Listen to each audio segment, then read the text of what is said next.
ഓരോ വെള്ളിയാഴ്ചയും പ്രവാസികളെ സംബന്ധിച്ചിടത്തോളം വളരെ വലിയ സന്തോഷം തരുന്ന ഒരു ദിവസമാണ്. എന്താണെന്ന് വെച്ചാൽ ആ ദിവസമാണ് ഓരോ പ്രവാസികളും വായ്ക്ക് രുചിയുള്ള നല്ല ഭക്ഷണം കഴിക്കുന്നത്.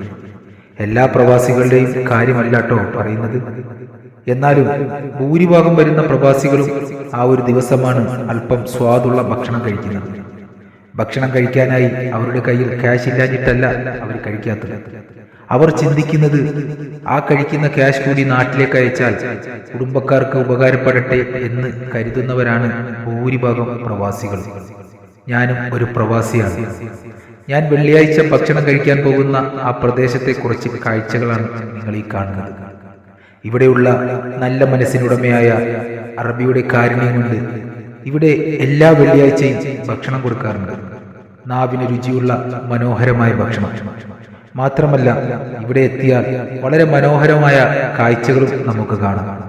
വളരെ സുന്ദരമായ ഈ സ്ഥലത്ത് കുട്ടികൾക്ക് കളിക്കാനുള്ള പാർക്കും വോളിബോൾ കളിക്കാനുള്ള സ്ഥലവും അതുപോലെ തന്നെ അറബികൾക്ക് കുളിക്കാനുള്ള സ്വിമ്മിംഗ് പൂളും നമുക്ക് കാണാൻ സാധിക്കും. തൽക്കാലം ഇവിടുത്തെ സ്വിമ്മിംഗ് പൂളിൽ വെള്ളമില്ല, കാരണം ഇവിടുത്തെ ചൂട് കാരണം വെള്ളം വറ്റിയിരിക്കുന്ന ഒരവസ്ഥയാണ്. ഇത് മാത്രമല്ല, ഇവിടെ വളരെ മനോഹരമായ ചെടികളും പൂക്കളും മാതളം കുലച്ചു നിൽക്കുന്ന കാഴ്ചകളും ഓറഞ്ച് മരങ്ങളും നമുക്ക് കാണാം. ഓറഞ്ച് മരങ്ങളിൽ ഇപ്പോൾ സീസൺ അല്ലാത്തത് കാരണം ഓറഞ്ച് ഇല്ലാത്തതാണ് നമുക്ക് അതിൽ കാണാൻ സാധിക്കാത്തത്.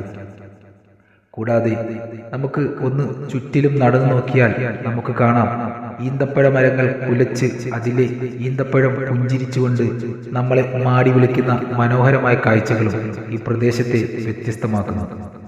ഇനി നമുക്ക് കിച്ചണിലോട്ട് കയറിയാലോ? ഇവിടെയും നമുക്ക് കാണാം ഭക്ഷണത്തിനായി തയ്യാറാക്കി വെച്ചിരിക്കുന്ന സാധനങ്ങൾ.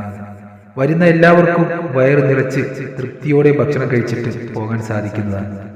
അറബികൾ ഭക്ഷണം കഴിക്കുന്ന സ്ഥലവും നമുക്കിവിടെ കാണുവാൻ സാധിക്കും. മാത്രമല്ല, ഇവിടുത്തെ പ്രത്യേകത എന്ന് പറയുന്നത് ഇവിടുത്തെ ഭക്ഷണം തയ്യാറാക്കുന്നത് മലയാളികളായതുകൊണ്ട് തന്നെ നമുക്ക് നമ്മുടെ നാടൻ രുചിയിൽ തന്നെ നമുക്ക് ഭക്ഷണം ലഭിക്കും. വളരെ മനോഹരമായ ചൂട് ബിരിയാണി ഇതാ കഴിക്കാനായി പാത്രങ്ങളിലേക്ക് വാരി നിറയ്ക്കുന്നു. കൂടെ നല്ല ആട്ടിറച്ചി. ഇതാണ് ഇവിടുത്തെ ഭക്ഷണം. ഇതിനു വേണ്ടി ഓരോ വെള്ളിയാഴ്ചയും കാത്തിരിക്കുന്ന ഞാൻ ഉൾപ്പെടെയുള്ള ഒരു വിഭാഗം പ്രവാസികൾ. ഏതായാലും ഇങ്ങനെ ഒരു സൽപ്രവൃത്തി ചെയ്യുന്ന ആ അറബിക്ക് നാഥൻ അനുഗ്രഹിച്ച് ആരോഗ്യവും ദീർഘായുസ്സും നൽകി അനുഗ്രഹിക്കട്ടെ. കൂടാതെ എല്ലാ പ്രവാസികളെയും നാഥൻ അനുഗ്രഹിക്കട്ടെ.